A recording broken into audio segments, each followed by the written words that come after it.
This is the easiest way to make horsepower on your boosted car. And a lot of cars these days have turbos for fuel efficiency reasons, but for us in this channel, we love turbos because it makes easy power. So swapping out your downpipes will probably gain you 20 to 50 horsepower depending on the car and the type of fuel and tune. All right, so this is going on my AZ1. As you can see, this is a two-piece unit right here. It makes one, but this will probably gain me around 15 to, I don't know, 18 horsepower because the car already makes like 72, right? I mean, it's not really a lot you can make out of that car, but you can probably get pretty close to 100 horsepower on an AZ1 with just your bolt-ons and a tune. So as you can see, this is a pretty nice piece, machine flange right there, O2 sensor bung, and then vibrant V-bands right here. This is from Anything Wheeled on Instagram, and he makes a bunch of stuff for the AZ1. So if you have a boosted car, best thing to do, swap out your primary and secondary downpipes if applicable, like my AZ1, my Genesis. I have a secondary and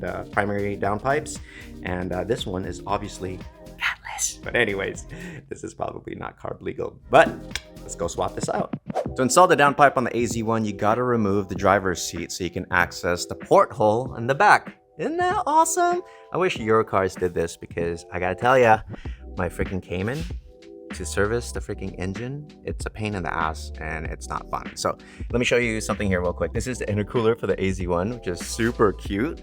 And the intake for that is right here on the side. So that intake's actually functional, which is one thing that I didn't like about the Liberty Walk kit because it actually deletes that vent right there. So you can't cool your intercooler. So yeah, they gotta figure that out. Anyways, the engine's right here. It's super tiny. That's a valve cover right there, which is basically the length of my freaking hand. The turbo is right here. All right, we're gonna be swapping that out with an Arashi turbo that we got custom built, but the downpipe is right here. And then the cat goes down right there. O2 sensors right there. And that's pretty much it. We got 4 bolts right here. We're gonna drop it and 2 bolts in the muffler. It should be it. Let's do it. A few moments later. So I got the whole thing installed. I didn't want to have to film this whole thing because, yeah, it's not fun watching this. But anyways, I got this right here. It was actually quite easy. Remove the 4 bolts right here, like I mentioned, and then just remove the little sensor that's on the bottom.